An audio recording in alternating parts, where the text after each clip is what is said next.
বৈষম্য বিরোধী ছাত্র আন্দোলনে রংপুরে বেগম রোকেয়া বিশ্ববিদ্যালয়ের ছাত্র আবু সাইদ হত্যা মামলায় গ্রেপ্তার হয়ে কারাগারে থাকা 2 পুলিশ সদস্য সহ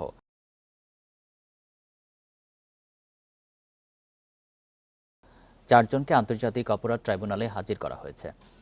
সকাল 10টার দিকে সাবেক এএসআই আমির হোসেন, তাজহাট থানার কনস্টেবল সুজন চন্দ্র রায়, বেগম রোকেয়া বিশ্ববিদ্যালয়ের সাবেক প্রক্টর শরীফুল ইসলাম ও বিশ্ববিদ্যালয় ছাত্রলীগের সে সময়কার সাধারণ সম্পাদক ইমরান চৌধুরী আকাশকে ট্রাইব্যুনালে নেওয়া হয়। 30 জুন আবু সাইদের হত্যার ঘটনায় মানবতাবিরোধী অপরাধের মামলার আনুষ্ঠানিক অভিযোগ আমলে নেন বিচারপতি নজরুল ইসলাম চৌধুরীর নেতৃত্বাধীন আন্তর্জাতিক অপরাধ ট্রাইব্যুনাল 2।